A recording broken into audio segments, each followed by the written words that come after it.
Senhoras e senhores, boa noite. Estamos já com a capela do Exército requisitada para a instalação, ou seja, a consagração da nova civilização que o povo brasileiro está oferecendo para o mundo, cumprindo assim com a responsabilidade diante de Deus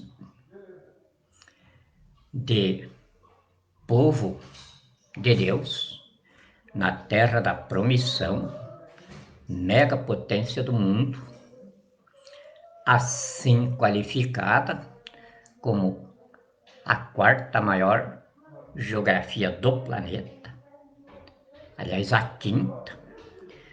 quinta maior nação do mundo, com uma riqueza infungível de 1,2 trilhões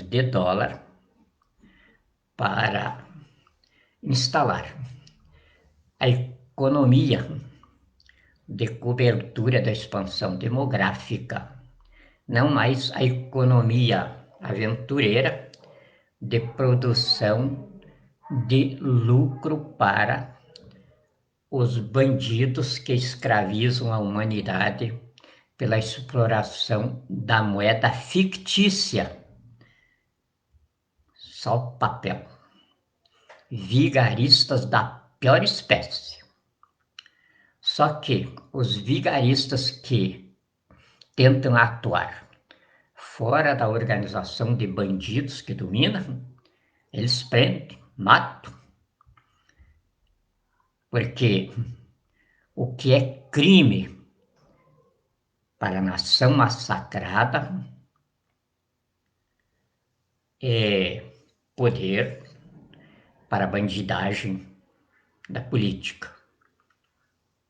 Isso em toda parte. A nossa Constituição estabelece no artigo 1º: ninguém pode ser considerado culpado sem sentença judicial transitada em julgado que assim o considere. Mas a bandidagem do poder não obedece isso. É claro que se obedecesse não era um bandido, porque quem obedece à lei é pessoa de bem. São bandidos porque não obedecem à lei. Nem leram a Constituição durante 32 anos que ela foi editada. Ninguém leu, nem os docentes da universidade, porque eles ensinam para os doutores que eles largam aí no mercado de trabalho o direito constitucional, que não existe. Direito constitucional é uma resenha de raciocínios daqui e dali, e daí eles fazem uma pauta disso. O que existe é o constitucionalismo. O constitucionalismo é a vida civilizada, regida por ente ideológico estabelecido pela lei, exercido pelo direito, consolidado pela justiça e estabelecido pela história, de onde surge a espécie humana, não mais produzida pela natureza ou pelo sistema biológico solar, mas sim produto de si mesma, através da sua própria história. É o que o registro histórico produz no código genético, uma alteração do sistema intrasensorial que aparta a espécie humana das outras espécies naturais. Apesar de que agora a espécie humana se tornou uma espécie sem denominação em todo o seio da criação, porque não é humano que não tem mais cérebro. A focinheira de trapo no nariz é a demonstração de que não tem cérebro no crânio. E a vida dessas criaturas não tem explicação em todo o contexto da criação, pelo menos no âmbito da Via Láctea. Eles perdem para a pulga em muitos aspectos da sobrevivência. Superam a barata em algumas coisas e perdem para a minhoca em quase tudo. E daí no que se resume essa espécie? Na energia da parafernália que eles mesmos inventam. Não para qualidade de vida, mas para lucro e poder. Tudo que eles inventam tem essa destinação. Por isso agora estão em autoextermínio pelo coronavírus. E até o coronavírus eles inventam, dizem que é uma cepa viral da qual sai esses vírus que eles não conseguem deter. Porque de um vírus sai outro vírus, de outro vírus sai outro vírus. Conversa de besta. Conversa de gente que, além de não ter miolo, não tem senso de dignidade. E são os formadores de opinião, junto com os legisladores, com o presidente. Primeira vez na história da humanidade que se tem uma doença incurável, porque ela não tem uma origem em quadro clínico, mas foi imposta por governantes. Aqui no Brasil ela foi imposta por Jair Messias Bolsonaro através dos seus decretos. E como ele não é coisa nenhuma, é apenas um bandido usurpando o Palácio do Planalto, é claro que não podia sair nada que prestasse dali. Ele vendeu o Brasil para o Xi Jinping por 100 bilhões de dólares. E daí teve de 100 bilhões de dólares, ele fez o que o PT tinha instalado no projeto de poder dele. Ele fez a Pátria Grande. E a Pátria Grande significa China e Brasil num comunismo só. E o comunismo chinês é o maoísta, não é o comunismo marxista. O comunismo maoísta, ele é invencionista, é muito sutil. E aí, ele emprega a teoria de Antônio Gramsci, emburrecer para dominar. Se coloca um título de doutor para o alienado e se tira o cérebro dele. Aí ele pensa que está dirigindo o povo dele muito bem. E, na verdade, quem dirige tudo é o partido. Em nenhum outro lugar comunista no mundo, o gramscismo pegou tão bem quanto no Brasil. De 2003 para cá, eles formaram uma geração que está toda ela alinhada no poder público.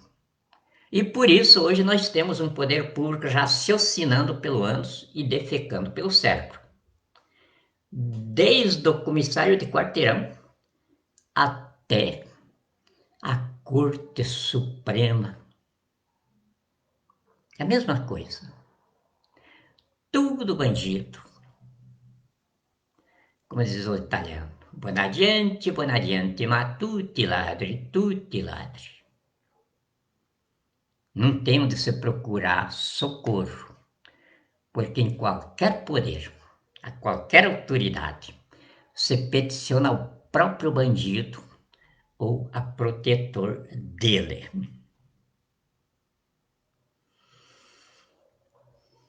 E aí se resume a vida de uma nação. Que título ela tem dentro de ciência, dentro do conhecimento humano? Só pode lhe caber o título de escravo. A escravidão autoconsentida, porque os escravizadores, a bandidagem do poder, eles se colocam através de mandatos eletivos, como representantes do povo. Agora imagine o povo representado por Jair Messias Bolsonaro. Analfabeto, mentiroso, cafajeste, miliciano, quadrilheiro, apátrida, genocida, ladrão do país, arrombador, assaltante, ladrão de residência, torturador, sequestrador e por aí afora. Ultrapassa as previsões do Código Penal. A nação está sob o jugo desse sujeito. Mas não foi a nação que o elegeu. Ele é fruto de um golpe. E aí, como é fruto de um golpe, e eu estou aqui não para confrontos bélicos, mas para ser babá dessa nenezada de Deus, que Jesus lá na cruz se penitenciou dizendo: Pai, perdoa, essa criançada não sabe o que faz. Me pregaram aqui na cruz só porque eles entendiam que eu podia descer daqui e acabar com tudo os romanos. Coisa de criança. Eu errei, você me mandou aqui para ser babá e eu pensei que tinha de ser mestre. Eles são tão bonitinhos desse jeito que são. É só cuidar deles do jeito que são. Faz cocô no colo da gente, é coisa de bebê. Faz xixi no colo da gente, é coisa de bebê. Não entende nada do que a gente está falando como gente grande? Aí eu tento me culpar. Eu, que estou falando coisa de gente grande, para nenê. Como o apóstolo Paulo recomendou a Timóteo. Você sai com alimento sólido, mas não esqueça que eles são bebês, que até o leite, que é próprio do bebê, se não cuidar na dosagem, faz mal para eles e até pode matá-los.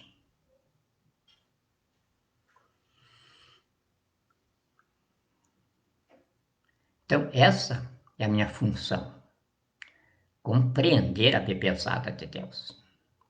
E na medida que a gente compreende essa bebezada, quem é que não se apaixona por uma criança? Quem é que não se apaixona por um bebê? Eu já convivi com gente de quase todas as índoles. Mas eu já vi uma pessoa que não saía do cárcere sem ser algemado e acorrentado, se deparar entre os muros da penitenciária onde estava e a calçada onde o camburão esperava para a sua audiência no fórum. Ele viu uma criancinha chorando, carregado pela mãe na mão. Ele parou, pegou essa criancinha com aquela correntaiada, deu um beijo nela e lágrimas escorreram do olho dele. Ele não falou nada, mas ele deve se lembrado de um filho dele ou de um parentezinho dele naquela idade. Eu só não vejo essa bandidagem que está no poder fazer isso. Porque se eles fizessem ao redor das mansões deles, tem centenas de criancinhas jogadas ao extermínio do terrorismo da intempérie. E eles nem chegam perto. Essa gente, para eles, fede. Eles as tratam de longe, com a caridade. Eles acham que a caridade os salva. Bandidos que não têm outra qualificação a não ser de estrumes caídos das latrinas do inferno na procriação da nação brasileira por os grandes descuidos morais que lhe apodreceu a respectiva civilização.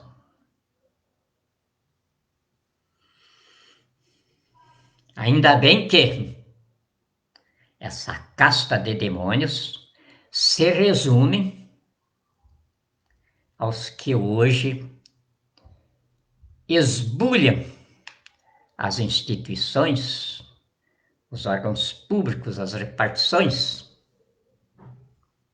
em toda a República do Brasil. Do Supremo Tribunal Federal, a justicinha de acerto de briga de cachorro lá no fundo do Poder Judiciário. Da Presidência da República, não ocupado por mim, ocupado pelo meu bandido que está lá. Porque desde quarta-feira eu assumi perante os fóruns internacionais o bandido como meu bandido.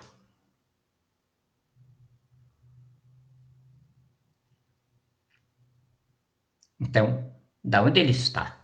Que inclusive eu disse para ele, pode ficar lá no palácio até morrer. Que ele desafiou Deus, dizendo que só Deus pode tirar ele de lá. Mas só pode tirar morto. Eu gostei do desafio porque me tirou da briga, que jamais eu teria ousadia de dizer para Deus: essa é minha, não é tua. Jamais eu cometeria uma blasfêmia desse tamanho. Eu reconheço a minha insignificância. Então, quando foi chamado Deus, a encrenca não foi por medo, nem por covardia, nem nada. Foi por convicção da minha insignificância diante do inimigo que eles chamam E aí, é claro, caí fora. Em respeito a Deus. E aí, então, que a briga continua entre os dois. Eu requisitei a capela do exército para receber todos os chefes de Estado, enfim, para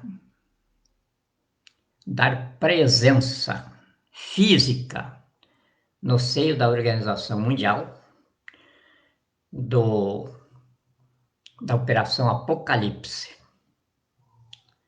que foi instalada por Jesus, instrumentalizada com o governo constituinte do Brasil, que saiu da Constituição Cidadã, que ele declarou agora que foi ele que a inspirou. E, de fato, a Constituição Cidadã Brasileira, ela tem a sua apresentação nos mesmos termos dos 10 mandamentos. Nós, reunidos em Assembleia Nacional Constituinte, sob a proteção de Deus, promulgamos esta Constituição. Então, quando Deus protege um trabalho, uma obra, ele a inspira. Ele não vai proteger uma inspiração do diabo, uma inspiração do homem.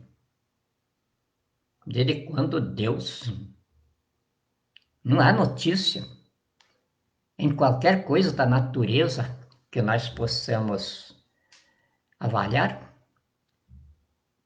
que Deus tenha protegido o que sai dela. Deus iria proteger uma lei saída da cabeça do homem? Não. Quando os constituintes que promulgaram a Constituição disseram, sob a proteção de Deus, promulgamos esta lei. Então foi o que Moisés disse lá do alto do Monte Sinai. Eu recebi estas tábuas de Deus. Então a nossa Constituição também recebemos ela de Deus. Inspiração. E agora, quando eu estou transformando ela na civilização que a vocação de liberdade do povo brasileiro queria, eu estou vendo que da nossa inteligência não teria saído um texto constitucional tão coerente, tão profundo e tão amplo que os demônios são incapazes de entender, que as coisas que vêm de Deus não são entendidas pelos demônios. Eles não entendem. Então aí com o segundo, aliás, o terceiro plano, ou seja, o plano C agora, porque o plano A já foi, o plano B também, agora o Mourão está com o plano C, que é de destruir Bolsonaro através da convulsão social. Sorrateiramente ele está fazendo aí levantes de todo jeito. Está saindo aí, levante dos caminhoneiros. Ele faz de conta que é o Bolsonaro. Ele incita os garotos e as equipes do Bolsonaro a jogarem a coisa em cima daquilo que eu programo. Então saíram aí. A marcha da família agora. Por quê? Porque eu estou colocando, agora estou falando a verdade do nosso momento histórico, de onde ela surgiu, por que Jesus está presente nela. Enfim, falando uma verdade, está dentro das Escrituras, está no existencialismo da humanidade, está em toda a organização humana decadente da humanidade. Então é só a gente reunir todos os pontos, costurar a colcha e estender sobre a cama. Ele não sabe fazer isso. Bandido é só bandido, bandido é só astuto. Então ele espera, porque o bandido ele tem sensibilidade. Ele vê quando a coisa impacta. Principalmente os marqueteiros dele também são tudo da mesma espécie.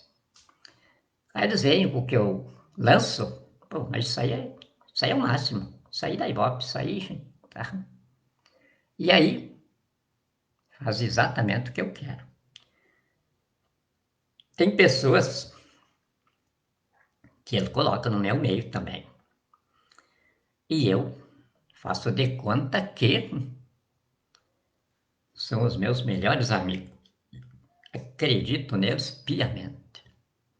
E aí, quando eu quero que ele faça uma bravata em alguma área que eu preciso desse acontecimento, eu segredo para eles, olha, negócio assim, assim assado. Só que isso aqui é segredo, gente, não vão furar o esquema aí. Não dá outro. É 2, 3 dias o Bolsonaro já está lançando a coisa na frente. Mas ele não lança completo. Então, é a marcha da família com Deus pela liberdade. Mas ele só lançou a marcha da família. O resto, se subentendo, são os evangélicos. Eu vou entrar na área dos evangélicos aí, no momento certo. E aí, então, vem esses espetáculos. Motoristas de caminhão fazendo a frente. Essa baderna toda, que nunca levou a nada, nem a solução dos próprios interesses dos baderneiros. Porque se eles tivessem alguma solução, faziam uma vez e daí estava solucionado o problema deles, não faziam mais. Como vocês estão vendo aí, o sem terra. Nem aguentava o sem terra. Invadiam fazenda, matavam gado, estavam fazendo horrores. E cada vez se assanhando mais na convulsão social terrorista. De repente, os sem-terras estão aí, mostrando que eles só querem mesmo uma terra para trabalhar. Eles não querem ser terroristas, eles não querem ser bandidos. Isso aconteceu por milagre? Eles não receberam a terra deles ainda. Mas apareceu um chefe de Estado que não mente, que não ilude, e disse para eles: o latifúndio no Brasil está com os dias contados. E a terra não é de ninguém. A terra é o abrigo do suceder-se de gerações, onde a geração presente tem de usá-la. Um cultivo tão sensato que os seus descendentes continuem nela com a mesma virgindade em tudo com a qual nós a recebemos. E eles acreditaram nisso. E eles começaram a ver a diferença com o Lula e notaram que Comigo não há engano. Até porque eu prometi para eles que um sem terra vai ocupar a Confederação Nacional da Agricultura. O sujeito que estava ali chutou o povo de forma covarde, cretina, como sempre essas cúpulas da agricultura fizeram, sem personalidade, sem dignidade nenhuma. Estão sempre à sombra de quem lhes promete que o Banco do Brasil nunca vai deixar deles penhorar suas propriedades e eles trabalharem para os banqueiros. Porque esses agricultores que estão aí, o agronegócio, eles trabalham só para gerar impostos. Essa é a primeira coisa, gerar impostos para a bandidagem no poder. E depois girar juros e lucros estupendos para os bancos. Eu tenho casos aí, como advogado, para dizer isso. No Banco do Brasil, quadrilhas repugnantes de advogados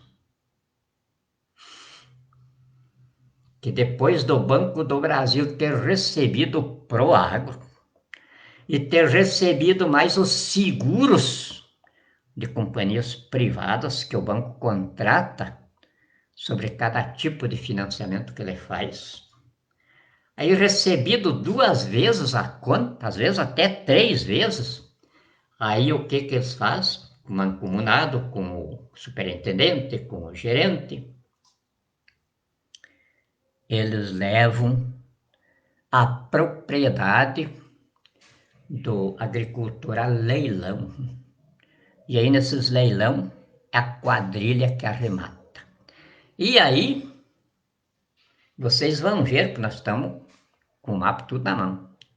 Vocês vão ver as fazendas de superintendentes do banco, de gerentes do banco, que com o salário que eles ganhavam não tinham como ter essas fazendas. Fazenda de advogados, inclusive eu tenho um caso lá no Mato Grosso, que o advogado estava roubando 3 fazendas do próprio cliente dele junto com essa quadrilha.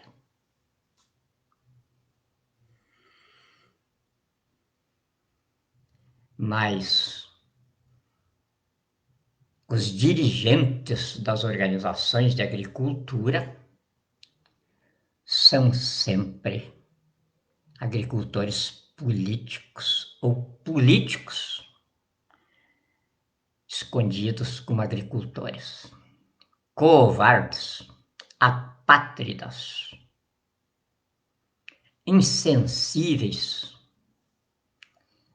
à lei de Deus escrita no coração do homem. Ame o teu próximo como a ti mesmo. Se a gente não tem amor uns pelos outros. E nem por si mesmo. Porque eles não conseguem pagar o Banco do Brasil nunca. É sempre do mata-mata. E aí deixam para a família quase sempre. 90% dos casos do latifúndio, a família recebe uma enrolação onde o Banco do Brasil é sempre o maior herdeiro. Então eu vou acabar com isso.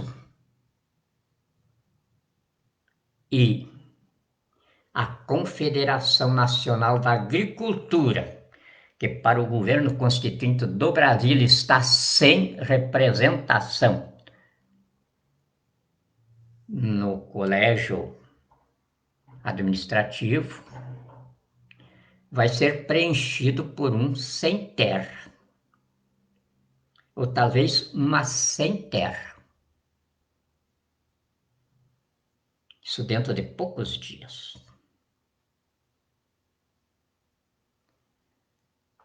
E não é improvável que os industriários brasileiros e os comerciantes brasileiros também não tenham, dentro de poucos dias, um presidente na Confederação Nacional da Indústria e outro na Confederação Nacional da Agricultura, do Comércio, que não tenha vindo do seio do povo, que é o povo no poder. Não são mais as oligarquias do poder. Essas se acabaram. Bolsonaro é o representante delas e está mostrando no que elas viraram. Como rato em guampa, como diz o gaúcho. Não tem por onde sair. Então, esses são os últimos estertores do bolsonarismo, que nem bem nasceu e já morreu. E eu não fiz nada para isso. Ele mesmo reconheceu que vai sair morto do Palácio do Planalto. Aliás, vai sair podre de lá, porque morto ele já morreu há tempo.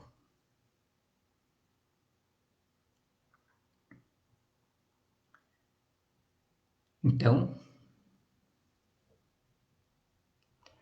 agora é a instalação do governo constituinte do Brasil. O governo constituinte do Brasil, agora que eu estou entendendo, também não entendia isso, nasceu bem remoto, lá, quando os profetas, que não foi só um, foram vários, lá bem antes do nascimento de Jesus, bem antes do povo judeu, os profetas viram uma terra santa, na qual Deus ia situar o povo escolhido dele, povo escolhido dele. Mas havia também uma terra da promissão, onde Deus ia gerar um povo seu.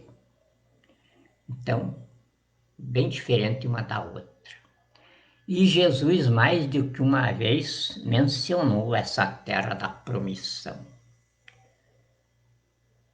que jorra leite e mel.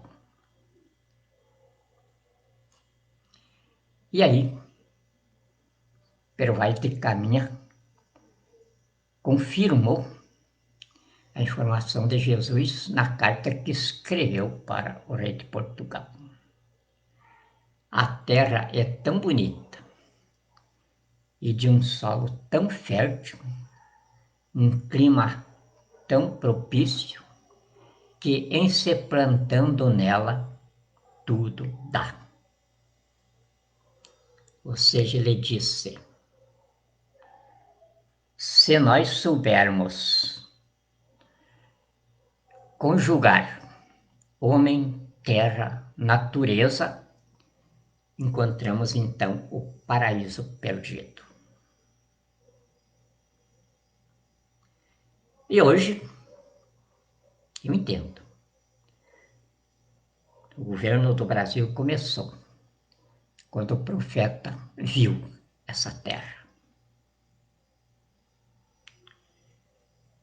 Aí, Jesus não deixou dúvida quanto à existência dela. E daí, de repente, chegaram aqui os portugueses. Vieram para colonizá-la.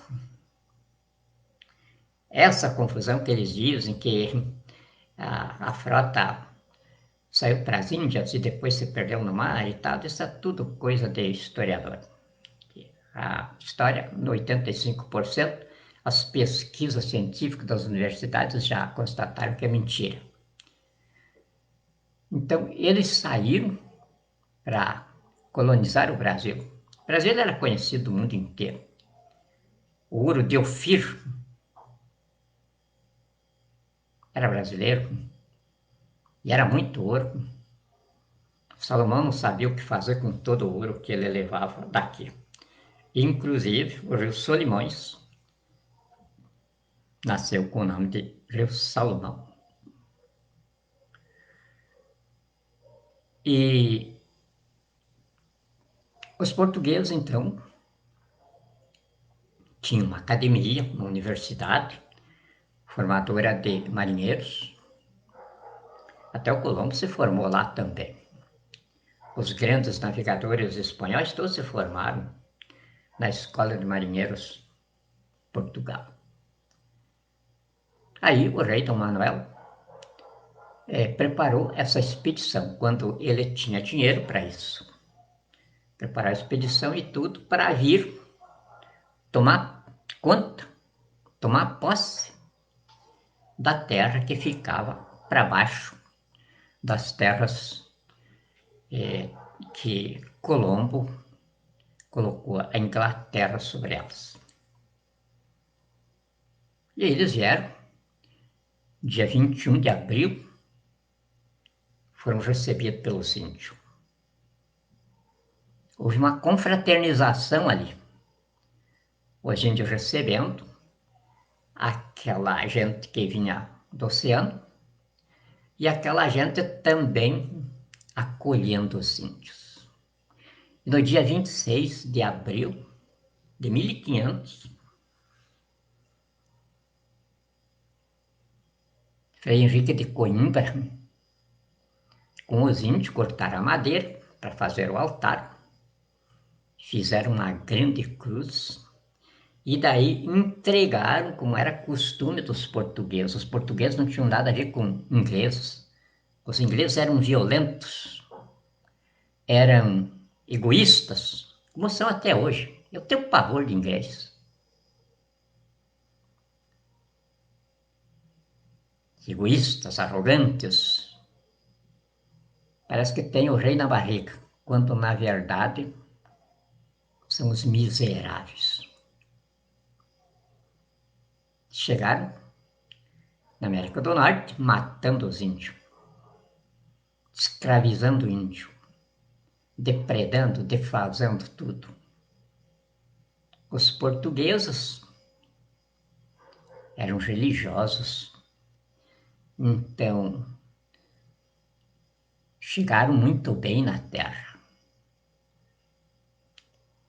E aí ofereceram a terra da promissão em posse para Deus.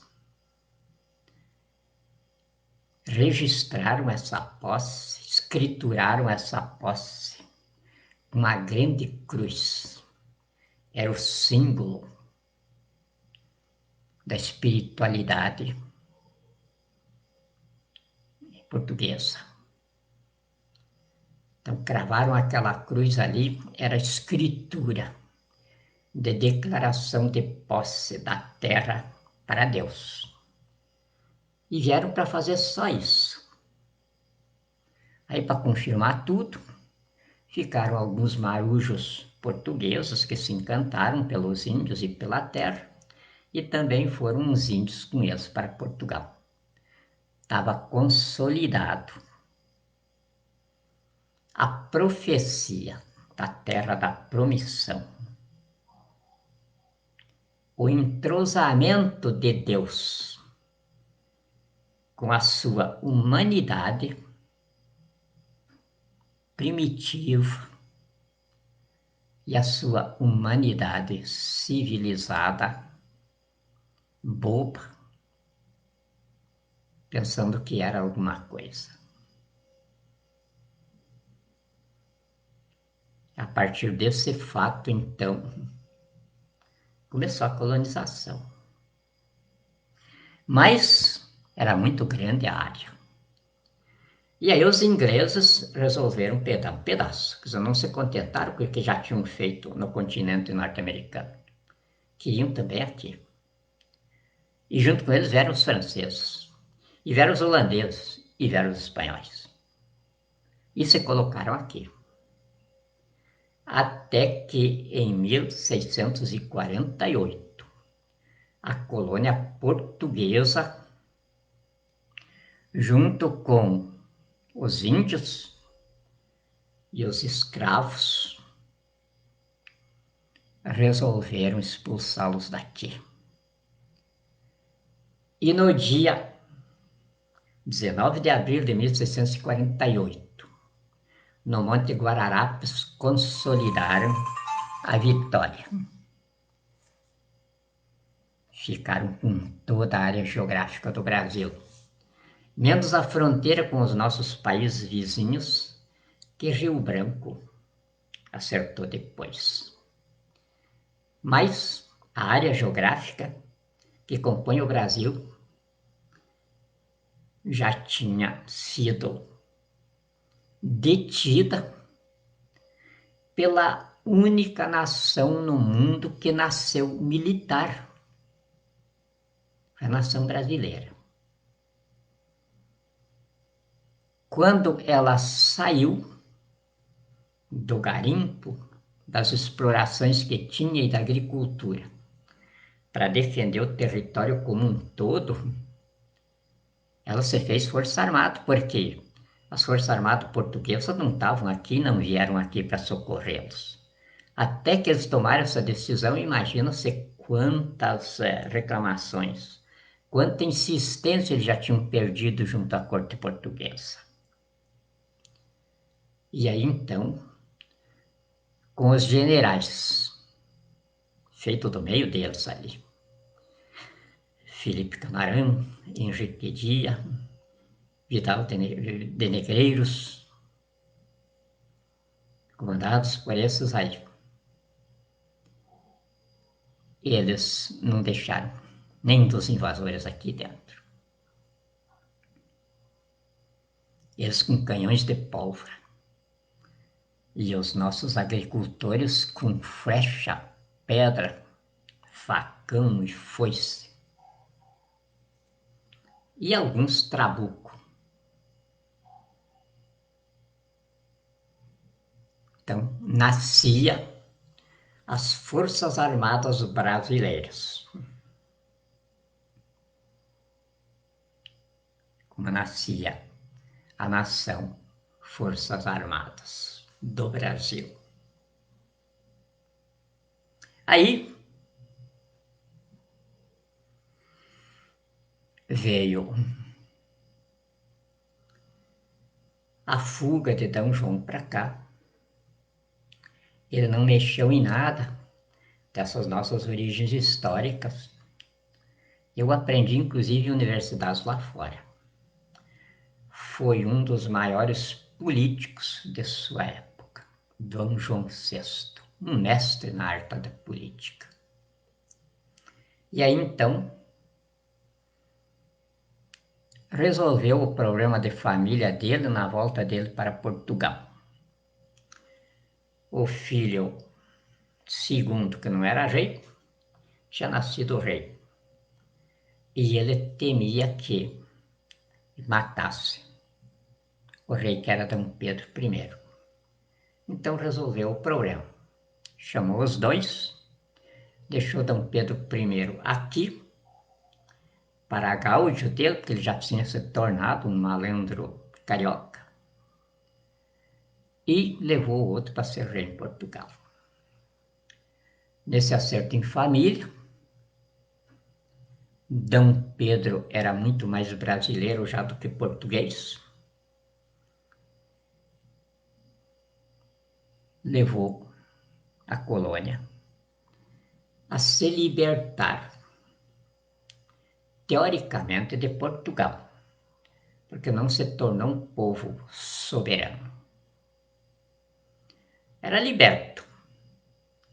E aí, ao invés de invasores, ele passou a ter trambiqueiros, bandidos de toda a espécie, roubando o Brasil, junto com brasileiros. E aí veio o Império, e depois do Império veio a República, que a República não parou mais de ser proclamada. E aí, então, em 58 começou o movimento chinês de separação da China, da Rússia, para a implantação do comunismo maoísta. Aí, os mestres russos quiseram advertir Mao Tse-tung: você isolado vai ser exterminado pelos capitalistas, que se você juntar vão se exterminar. Mao Tse-tung respondeu: sim, pode invadir a China, pode matar aí 300 milhões de chineses. E daí? Dentro de 2 anos, nós vamos trabalhar e se reproduzir como o chinês faz. E vamos ter de volta os 300 milhões, talvez mais. Então aí ele declarou que o chinês não procria por amor a filho da descendência. O chinês se procria para se alimentar. São canibais. Matassem 300 milhões, dentro de 2 anos ele falou que procriariam outros 300 milhões. E desde aí a China se espalhou não só pelo Brasil, mas pelo mundo inteiro. E eu hoje lembrando, eu acho que carne humana eu não comi, porque naquele tempo ainda não tinha sumiço de criança como tem hoje. Mas carne de cachorro eu acho que eu comi. A pastelaria da Dona Maria, já contei isso aí. Ficava na rua que eu ia trabalhar. E aí eu saía de casa para tomar o café com o pastel da Dona Maria. Os chineses da época eram famosos no pastel, todo mundo comia pastel chinês. Você comia carne de cachorro, me perdoe os cachorros, mas era gostoso. E então, estavam aqui para quê? Estavam aqui para fazerem o que nós, alienígenas, aqui conhecemos a fundo. Fazer a miscigenação dirigida pela China. Infiltrar reptilianos nas outras raças. Fizeram isso na Inglaterra, fizeram nos Estados Unidos, fizeram em toda a parte do mundo. O chinesinho chegava para fazer pastel, o restaurantinho dele, as coisinhas mais modestas.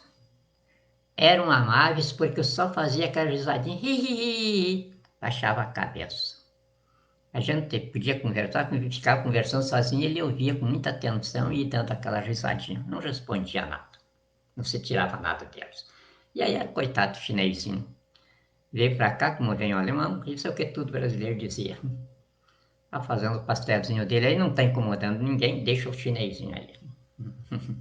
Eram os maiores cientistas que a China tinha, principalmente em genética humana. E aí, em 61, quer dizer, a partir de 54, os chineses então começaram a entrar no Brasil para valer, através do Rio Grande do Sul. Chegou 56 por ali, 57, 58. As grandes fazendas do Rio Grande do Sul já estavam todas elas transformadas em agronegócio, plantação de soja. Os chineses alugavam as fazendas e convenciam os fazendeiros de que receber o aluguel em dinheiro, sem fazer nada, era muito melhor do que eles ficarem esperando 3 anos para o boi dar corte e eles venderem. E para os gaúchos era um grande negócio. E meu pai, quando começou a ver lavrarem os campos, Meu pai era alguma coisa assim, dos sentimentos mais profundos da natureza. Ele começou a se desesperar e não conseguia convencer ninguém de que aquele não era um bom negócio. Afrontar a natureza significava instalar-se num suicídio programado, era o que ele dizia. Mas só seu Chiquinho Antunes ouviu ele. O resto tudo era alugando campo e transformando em soja. Aí ele vendeu a fazenda e veio ser depredador da natureza no Paraná, um serraria, acabando com os pinhais do Paraná, que era a coisa mais linda. Mas não era ele só. Estava cheio de madeireira, o sudoeste e oeste do Paraná inteiro. O pinhal encostava a copa de um pinheiro no outro e a mata por baixo parecia estar protegida pelos gigantes. Os madeireiros acabaram com tudo. Mas meu pai começou o negócio. Mas a gente via que meus irmãos, pelo menos, porque nesse tempo eu estava estudando, mas quando eu chegava eu via alguma coisa que tocava a alma dele, não deixava ele ter sossego. Era derrubando as matas. E aí ele vendeu tudo. Uma área enorme de pinhal que ele tinha, serraria e tudo. E foi fazer o que o judeu faz, agiotagem. E viveu o resto da vida disso. Não estragou mais nada. Mas os chineses continuaram. E quando foi em 61, eles estavam tão espalhados dentro do Brasil. Uma metástase chinesa tão bem organizada que eles elegeram contra todas as expectativas João Goulart, comunista maoísta, com Jânio Quadros, comunista marxista. E aí, Jânio Quadros com João Goulart sabia que o comunismo marxista ficava difícil, era mais fácil o comunismo maoísta, condecorou Che Guevara, que tinha se separado de Fidel Castro porque Fidel Castro era marxista, Che Guevara era maoísta. E aí condecorou ali para declarar ao mundo que o Brasil se encaminhava para o comunismo maoísta. E após isso, João Goulart foi para a China, fez todos os tratados que tinha lá, e em 1963, os chineses vieram com missão de 8 chineses, onde devia até o vice-presidente da China, para o famoso comício do dia 13 de março, na Central do Brasil. E ali então declararam o Brasil um país comunista. Mas no dia 19 de março, 6 dias após, as mulheres brasileiras se levantaram e disseram não. Esta terra não é de sonhadores satânicos. Ela é dos filhos de Deus, cristãos. E promoveram a marcha da família com Deus pela liberdade. E salvaram a pátria. Salvaram a pátria porque a nação, sendo militar, as Forças Armadas estavam com aquelas mulheres na consciência de militares, de soldados da pátria. E aí, então, no dia 11 de abril de 1964, o Congresso Nacional elegeu o Marechal Humberto de Alencar Castelo Branco presidente do Brasil para completar o mandato de Jânio Quadros. E Moura Andrade deu posse para ele no Congresso Nacional. Tudo dentro da Constituição. Não houve movimento militar nenhum. Não houve golpe, não houve revolução. Houve um deslocamento do general Mourão Filho, que era comandante do Exército em Minas, instigado pelo governador Magalhães Pinto. Ele tirou as tropas do quartel para ir prender os comunistas que estavam no Rio de Janeiro. Mas nessas alturas se encontraram na estrada com o general Guedes, que tinha saído do Rio de Janeiro também para segurar ele, não deixar ele entrar lá.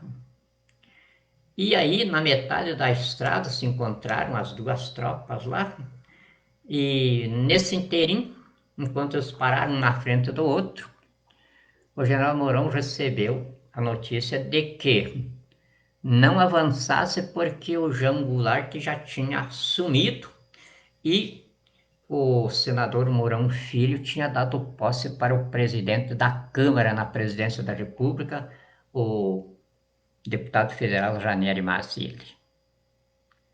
E aí então, vamos dizer, ficaram os dois sem graça. E agora? As tropas estavam com fome, tinha uma leitaria e tinha uma porção de vacas ali. Aí eles olharam assim e daí tiveram a ideia, não, vamos ver se o proprietário vende uma vaca aí para nós assar, não tem outro jeito. Chamaram o proprietário lá, o proprietário que também estava contra a comunização do Brasil, disse para eles, as vacas são de vocês, pode matar e comer quantas vocês quiserem. Estou feliz demais por vocês terem vencido, porque daí estavam os dois ali, olha, vencemos o comunismo, não tem mais comunismo no Brasil. Não pode matar todas as vacas que vocês quiserem. Não aceitou o pagamento. E aí fizeram um churrasco, mataram só uma vaca. Fizeram um churrasco, comeram e a tropa do Rio voltou para o seu quartel e a do Mourão Filho voltou para Minas também. Não houve revolução nenhuma. Aí estava acabado. Começou então uma permanência dos militares na presidência da República, quando os comunistas, os mesmos que estão hoje aqui, da mesma forma como agem hoje, começaram a perturbar a vida da nação. A nação queria trabalhar, mas estava perturbando. Fazendo terrorismo de todo jeito. E aí então começou, aí foi surgido o ato 1, que nem foi Castelo Branco que baixou, foi Costa e Silva. Eles tiveram de criar a comissão, ou aliás, o Conselho da Revolução 64. E daí tomou aquele nome de Revolução. Então foi a transmutação da Marcha da Família com Deus pela Liberdade em Revolução de 64. Mas quando chegou a década de 70, esse período de 64 a 69, eu não tive presença física nele. Mas convivi de 69 para frente com todos que estiveram e sei tanto quanto eles. E quando eu estive junto de 69 para frente, eu me considero junto desde 64. E aí, na década de 70, já estava havendo aquela pressão dos Estados Unidos sobre o Brasil, para que o Brasil voltasse à democracia, porque uma ditadura aqui na América Latina, no maior país da América Latina, prejudicava o trabalho técnico de inteligência dos Estados Unidos, que estava indo muito bem no combate da União Soviética. É claro, era ultra secreto, eles não contavam para ninguém, mas eles achavam que uma ditadura aqui prejudicava. Mas não era bem isso aí. O que estava prejudicando era o avanço econômico do Brasil, que já começava a sair em manchete no mundo inteiro com o título de Milagre Brasileiro. De repente, a terra de macacos estava virando um canteiro de obras, o maior do mundo e da história da humanidade. E tomando mercados dos Estados Unidos e invadindo mercados de toda parte, que ninguém imaginava como estava acontecendo aquilo. Era o povo brasileiro no trabalho, liderado pelas suas forças armadas. E aí então, em 80, na década de 80, o presidente Figueiredo, isso já falou para mim, o regime vai ter de abrir. Os Estados Unidos começaram a boicotar os nossos mercados e a infiltrar gente aqui, levantando as esquerdas. Eles não queriam ditadura aqui porque prejudicava a desmontagem da União Soviética. Mas agora eles estão aqui financiando e incitando as esquerdas e os mentecaptos e os alienados de todo jeito do Brasil contra nós. Então, surgiu o ideário da Revolução 64. Aquela programação de construção do Brasil, da Marcha da Família com Deus pela Liberdade, foi consolidada com o nome de Ideário da Revolução de 64. Ideário da Revolução 64 quer dizer aquela ideia pré-existente à Revolução. Essa era a ideia das mulheres. E aí, então, aquele ideário foi dividido em 3 períodos para os americanos se contentarem. E as Forças Armadas não desistirem da vocação de liberdade da nação. E agora, então, nós estamos na terceira e última fase. Essa segunda fase imaginava-se que ela duraria de 85 até 2014, 2016.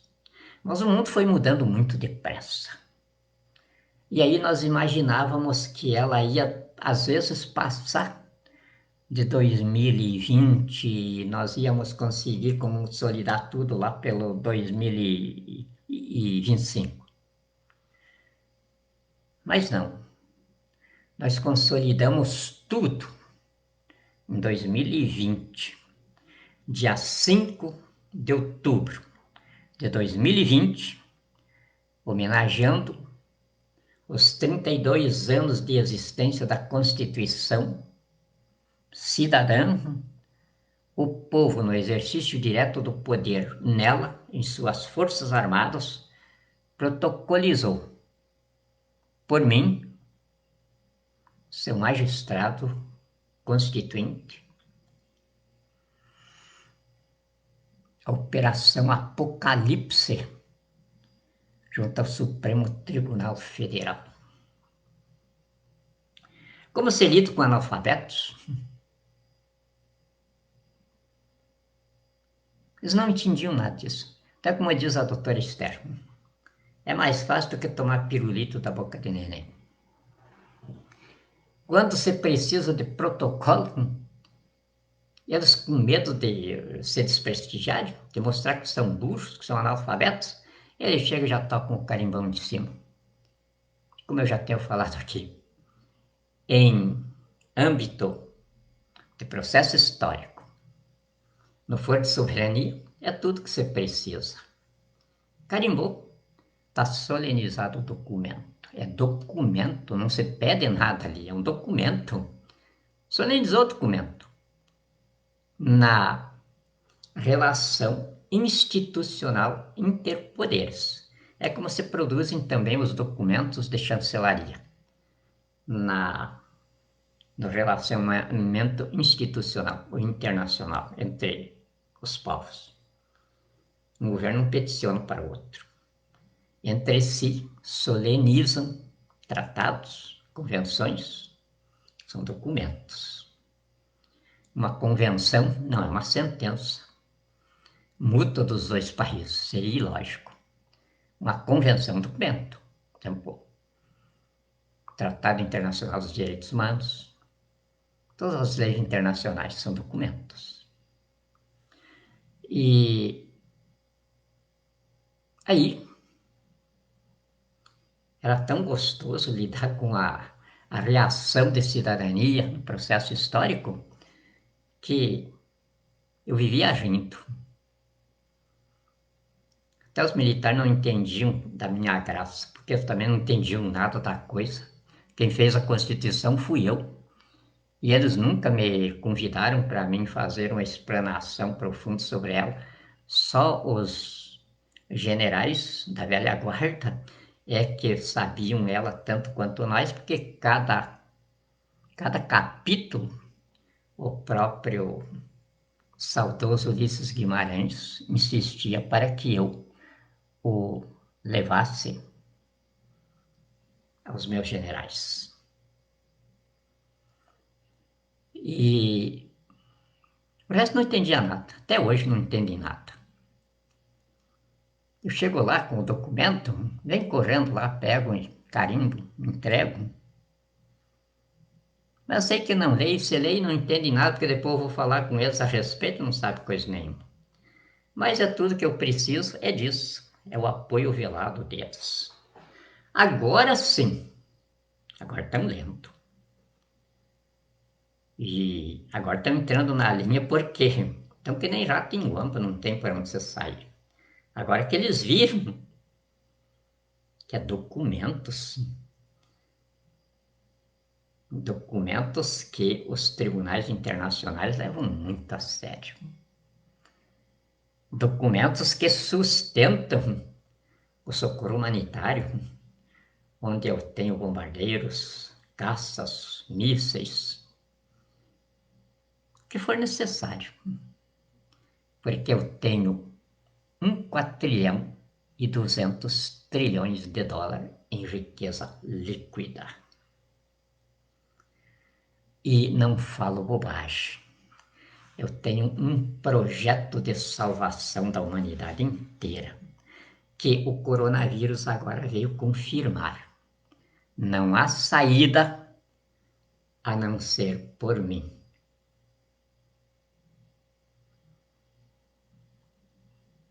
E falar em mim, porque Jesus está de volta, mas como ele disse, ninguém me verá.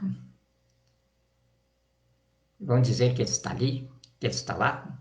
Não acredite, porque só vão me ver aqueles que precisam me ver. Catando lixo nos tonéis de lixo para comer.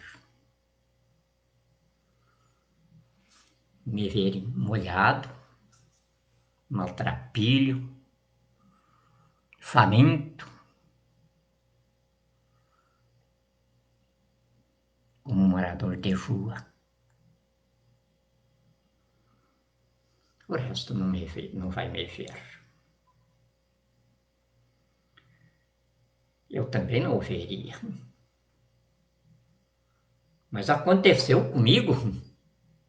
E eu tenho de contar. Eu não tenho nada para merecer o que aconteceu comigo. Sempre repito isso. Minha família, onde eu nasci, todo mundo me conhece, sabe quem eu sou.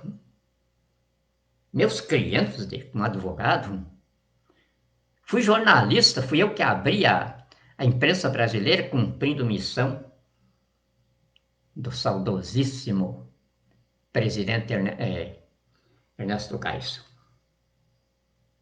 Enfim, quando começarem a fuçar minha vida, vão ver que eu sou mais conhecido que Sala Mangueira.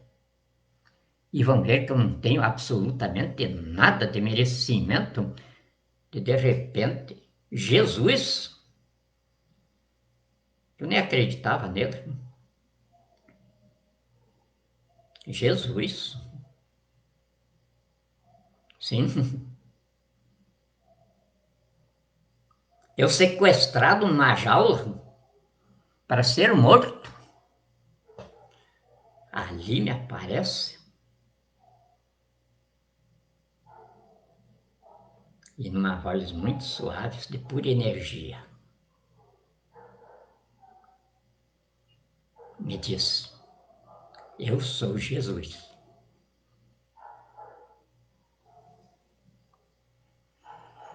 Estou de volta, como prometi.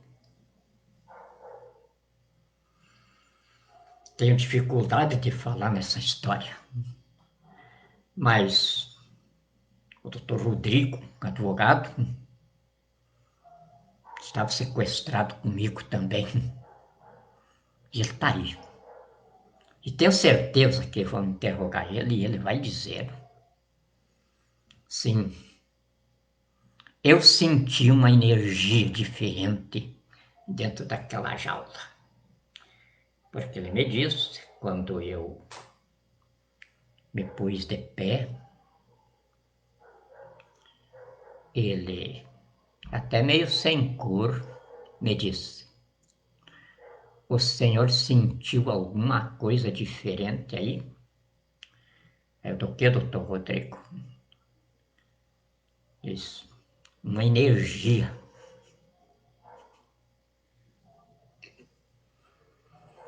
Uma energia muito estranha. E, mas daí, energia? É, foi o que eu senti. Uma energia, só que uma energia não durou muito.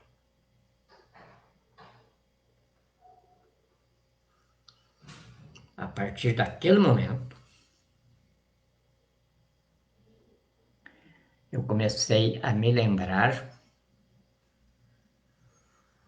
de que eu tinha sido reconhecido sacerdote de Oxumaré quando um lago, lá na África, choveu para cima. Parece que cada gotinha de chuva daquela tinha uma cor diferente. E era chuva mesmo, não era garoa. Encharcou todo mundo. Danificou quase todas as câmeras de filmagem que estavam ali ao redor.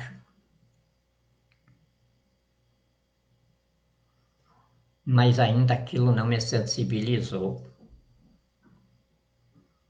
Achei que poderia ser um fenômeno da natureza que eu tinha de conhecer.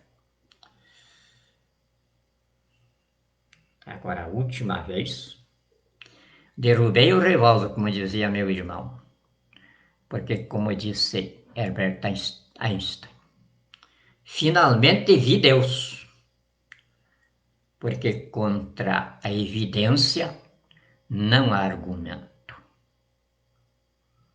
E foi o que aconteceu. E aí eu vi que, quando eu assinei para as Forças Armadas o compromisso de ser morto e não preso se conduzisse a nação a erro, pelo caminho que a Constituição estabelecia, não era para me prenderem, era para me matarem.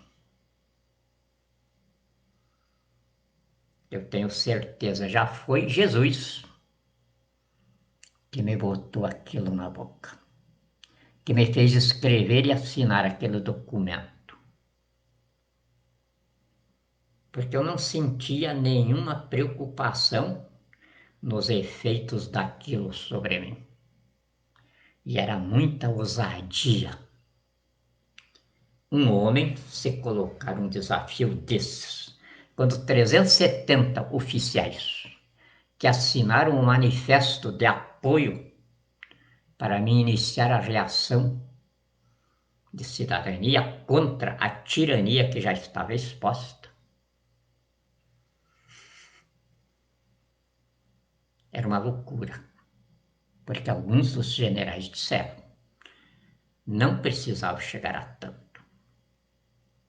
Eu respondi, não é pelas Forças Armadas, é pela minha desconfiança de mim mesmo. Porque nessa batalha eu não quero recuar.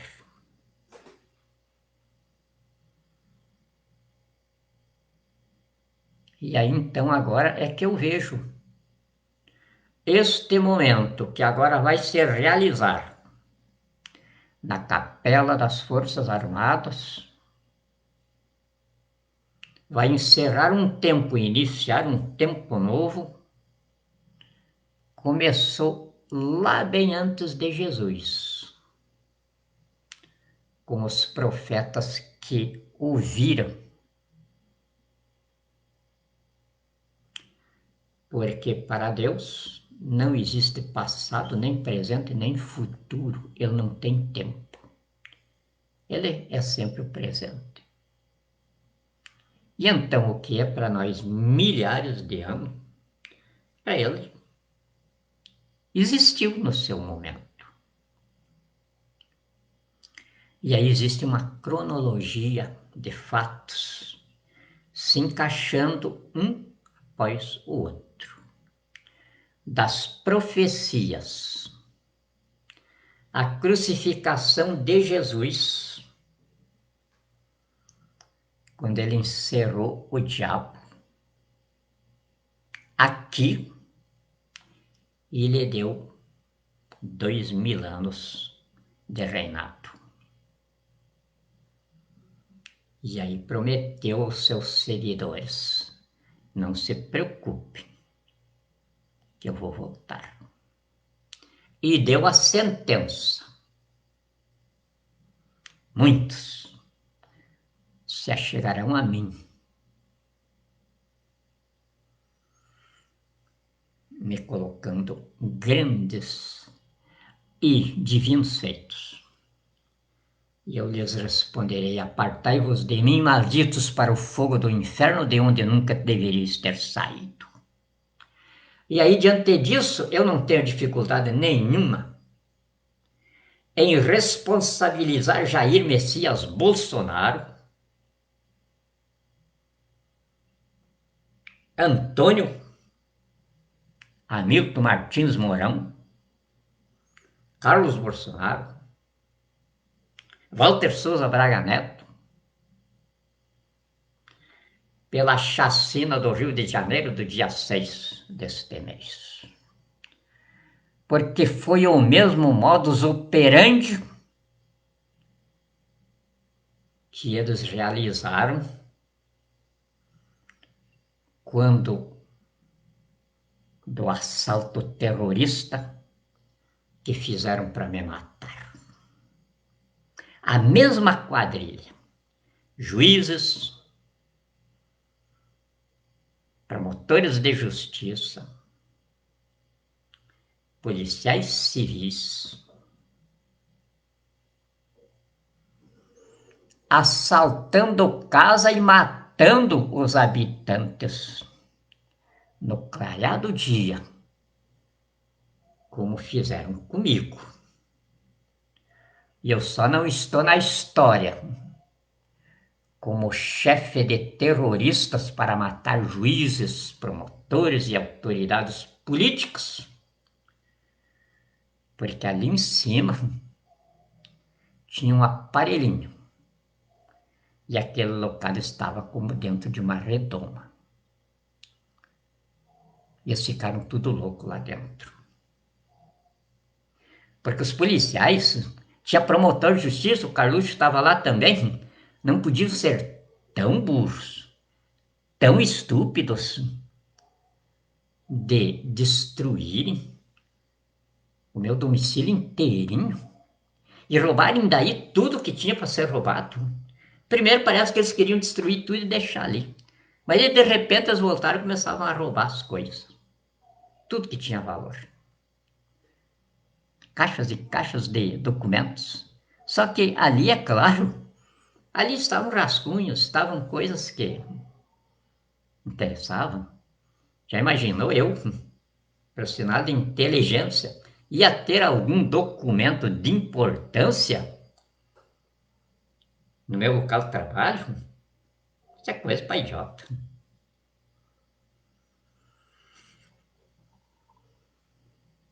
E ainda, eu já era o presidente constituinte do Brasil. A responsabilidade, a competência tinha de ser redobrada. Mas tinha 20 mil reais no bolso de uma jaqueta que eles levaram. Eu tinha ganhado aquilo e deixei ali para sair da muita despesa de papéis que eu estou fazendo. Então precisava de vez em quando, e eles levaram, que é para provar, está lá tudo, os materiais gráficos. Vocês sabem, gráfico aqui em Brasília é muito caro. Então eu tinha aquele dinheiro ali, eu ganhei e estava lá para isso. Ganhei um par de abotoaduras de ouro também, estava ali. Ganhei um pregador de gravata, eu não uso gravata, também estava guardado. Levaram tudo. E qual era o crime para diligência que os juízes metidos tinham despachado, a busca e apreensão? O mandado era de busca e apreensão, não era de prisão. E sabe qual que é o busca e apreensão? Busca e apreensão em flagrante delito. Mas se estava em flagrante delito, não precisava a polícia fazer busca, não precisava a polícia vir com mandado de busca e apreensão. Quantos são burros? Quantos são analfabetos? Mas eu precisava daquela ligação com o judiciário quadrilheiro bandido, como bem denunciou a Corregedoria Nacional de Justiça na declaração vibrante da Corregedora Nacional, ministra Helena Calmon. Bandidos se escondem atrás da toga. Vagabundos se impõem pela intimidação na mercadejação forense de sentença. Aquela prova ali era um brinco, tem sido. E agora o que aconteceu? Um dos cabeças, um dos comandantes em chefe, policial federal que era o secretário de Segurança Pública, Jair Bolsonaro levou para ministro da Justiça. E agora eu peguei a quadrilha inteira.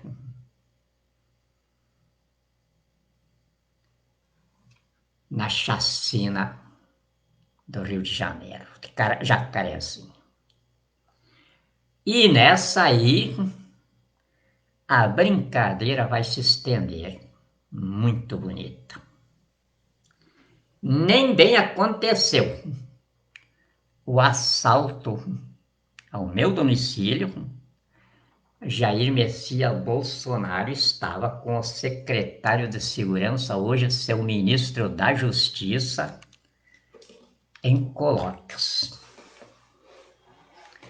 Como nem bem aconteceu a chacina do Rio de Janeiro, Jair Messias Bolsonaro estava em Colocas com o governador do estado, que aprovava com muita galhardia a diligência dos policiais.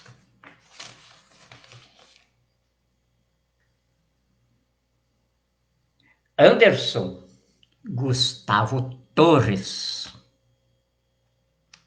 Anderson Gustavo Torres, delegado da Polícia Federal, que Ibanez Rocha, também metido na formação da quadrilha, tinha levado para a segurança pública do Distrito Federal. Esse secretário de Segurança Pública tinha de ter todo o processo encaminhado pelo delegado de polícia interessado na diligência, pedindo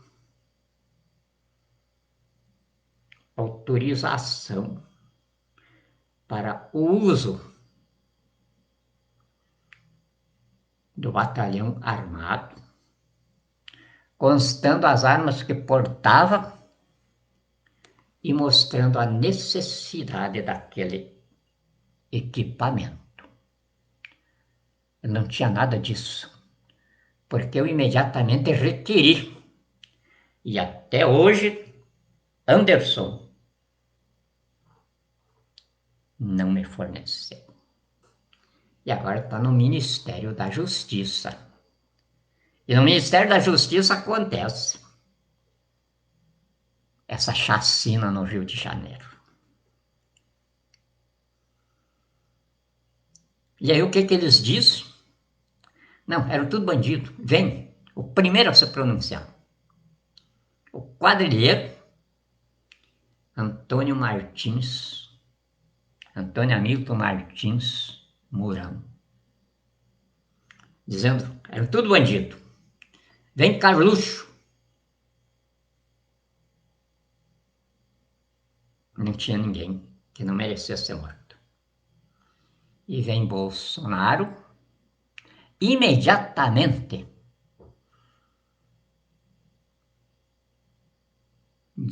se comunicando com o governador lá no Rio de Janeiro.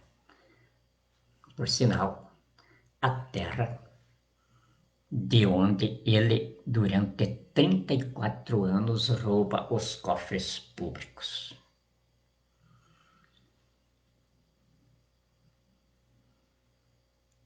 Eles nunca leram a Constituição, porque menosprezam a lei. Bandido não quer saber de lei. Onde está bem claro no artigo 5º. Ninguém será considerado culpado sem sentença judicial transitada em julgado que assim o considere. Foi dentro deste princípio constitucional de civilização, ou seja, deste dogma de civilização. Dogma não pode ser desmerecido. Quando se desmerece o dogma da civilização, se renuncia à civilização inteira. Isso é um dogma. É dos direitos e garantias fundamentais da pessoa humana. Então não basta a polícia desconfiar de alguém para sair equipada para matá-lo. Não houve nenhum disparo comprovado das vítimas contra policiais. Porque as milícias bolsonarianas não têm nenhuma consideração com os companheiros milicianos. As queimas de arquivo, sobressaindo-se Adriano, dispensam investigações. São terríveis. E é só interrogar vítimas da organização de prostituição para ver o que são esses milicianos.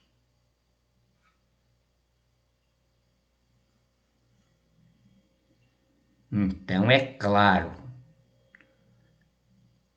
não pode ter sido a nação brasileira que tenha votado nesse homem, mesmo que tenha sido 1/3 do colégio eleitoral. Mas não pode, isto ficou provado com a própria burrice dele. Quando lançou o partido dele, logo em seguida a sua vitória, que ele disse que nem Deus tirava dele, porque era uma vitória que já estava tirada, era um golpe sujo dos generais Vilas Boas e Mourão.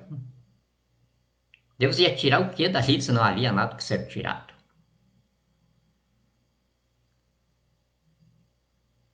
$57 milhões de votos. Ele saiu tudo eufórico para montar o partido dele. Conseguiu, ele precisava de 400.000 assinaturas. Ele conseguiu 8.036, gastando uma fortuna dos cofres públicos, do bolso dele não saiu nada. Os cofres públicos, cartão corporativo e mais o que ele sabe roubar.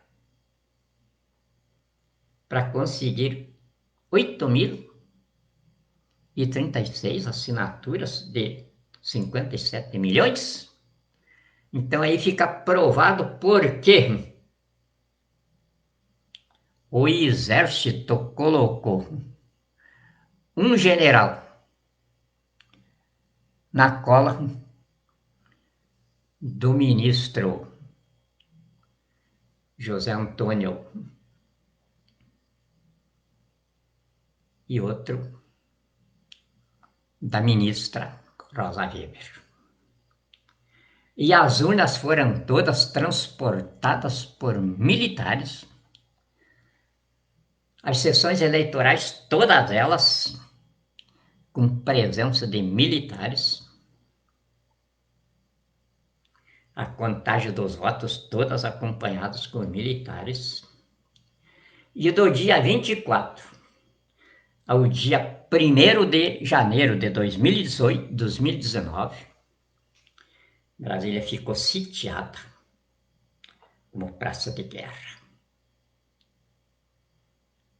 Não era para entrar ninguém sem uma credencial. Mas para mim não tinha nem credencial. Eu estava terminantemente proibido de entrar lá. E aí eu coloquei os meus equipamentos lá de cima para ver se tinha algum lugar, porque eu ia entrar. Não tinha, Brasília estava totalmente cercada. E aí encontrei um militar que chefiava uma desses cercos, numa entrada que eu conhecia. Aí ele me aconselhou: se o senhor quiser mesmo entrar, eu lhe conheço. Eu posso cometer uma infração grave para a cadeia, mas por mim o senhor entre. Só que eu não aconselho. Se o senhor realmente está interessado pela pátria, não force a situação agora. Porque se o senhor entrar, o senhor não volta mais. Eu agradeci, pedi a Deus que o abençoasse e desisti.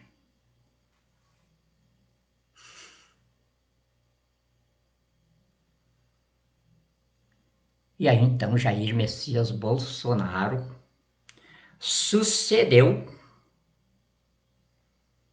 Michel Miguel Elias Temer Lulia no projeto de poder do PT de comunizar o Brasil em 22 anos.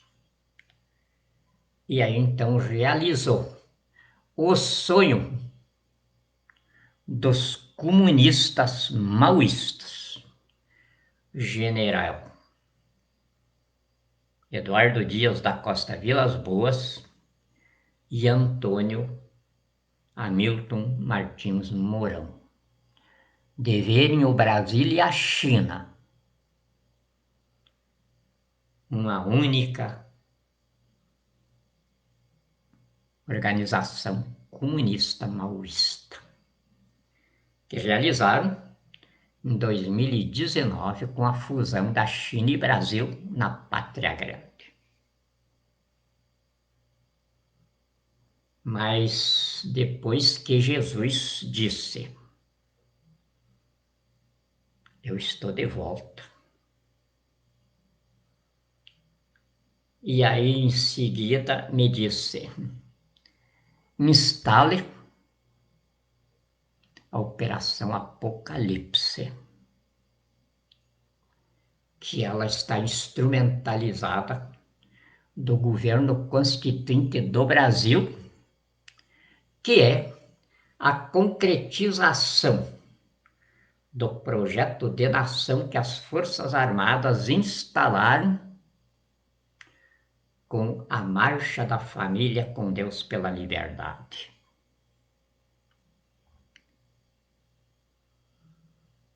Não é bonito este final? O verdadeiro Pentecostes.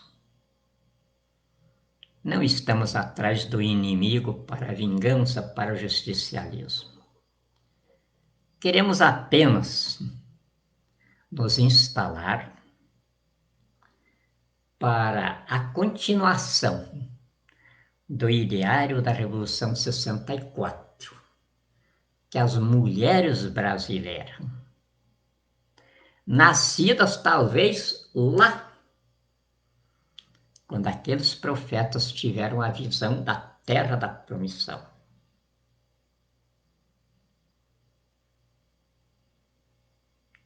Então agora, mães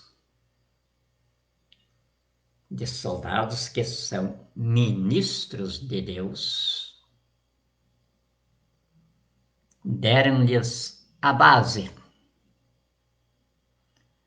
para eles instalarem Brasil, terra da promissão, megapotência do mundo,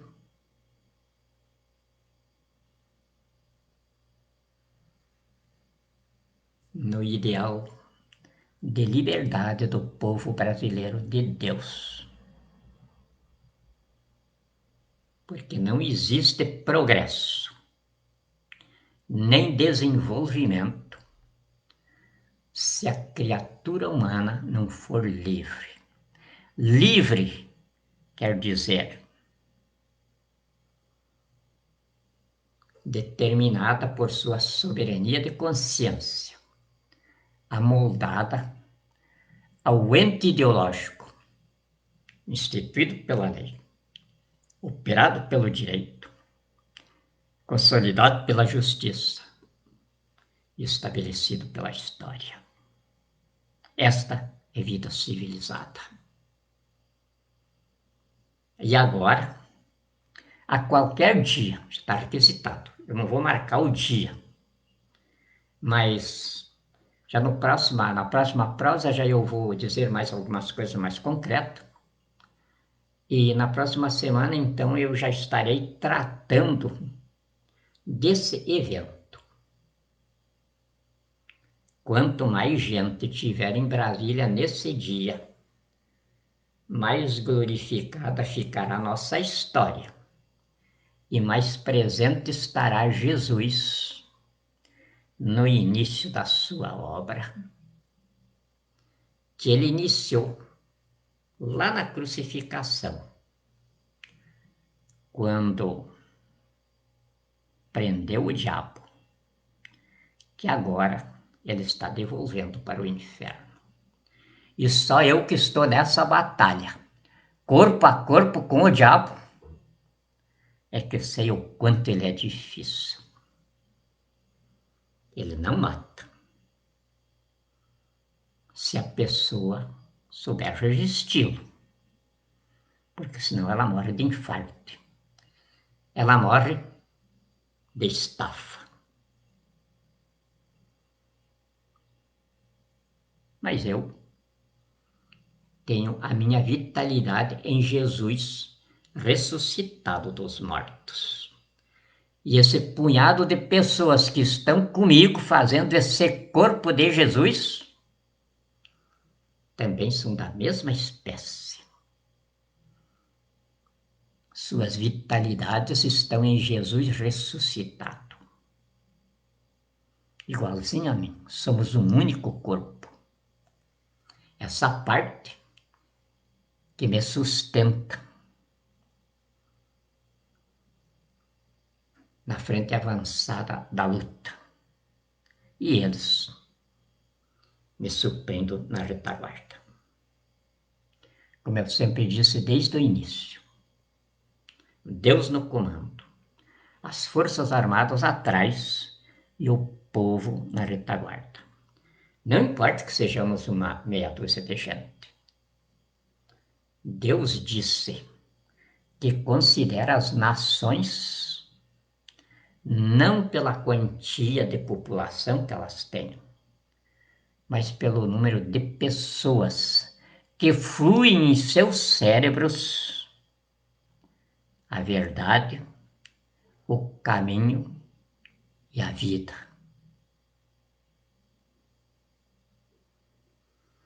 Então já estamos nos preparativos da instalação do governo constituinte do Brasil, que é constituído das Forças Armadas e da nação. No povo, no exercício direto do poder, pela Constituição que Jesus inspirou e que está aqui para efetivá-la num modelo de civilização para a nação brasileira e para a humanidade toda. Então agora não precisamos mais ter coragem. Já vencemos. Agora nós precisamos é ter essa coragem que tivemos até agora, transformada toda em energia para o trabalho. Porque Deus é inteligência, poder e riqueza. E nós somos a sua imagem e semelhança se formos isso. Não somos nada se formos o contrário. Por isso, Jesus disse bem atrás: os que acreditarem em mim e permanecerem comigo, lhes darei a coroa da vida em 1,2 trilhões. E eles governarão comigo para sempre. Na promessa de Jesus, a civilização brasileira será eterna. E vamos nos eternizar nela em nossos descendentes. E eu estou com uma ideia que pensei que era pretensiosa, mas Jesus disse que não é, que é absolutamente justa. Nós, esse punhadinho de gente que enfrentou e vencemos, vamos receber um dinheiro que não dá nem para dizer a quantia. Nossos justos honorários. E como é muito, então estou pensando em convidar todos e nós deixarmos em nossos honorários, o nosso rastro de existência. Não no que nós estamos encerrando aqui pela pátria, mas nisso que nós, como filhos da pátria, construirmos para ela, no abrigo das nossas gerações. Eu acredito que será um legado para muitas e muitas gerações de nossos descendentes. Daqui mais uns dias, quando eu estiver com o sistema monetário Amazonas instalado, eu vou começar a fazer os convites para ver se vocês aceitam. Eu, como judeu, acho o negócio muito bom. Deus abençoe a todos nós, nos ilumine e nos guarde. Um bom sono e um bom domingo a todos.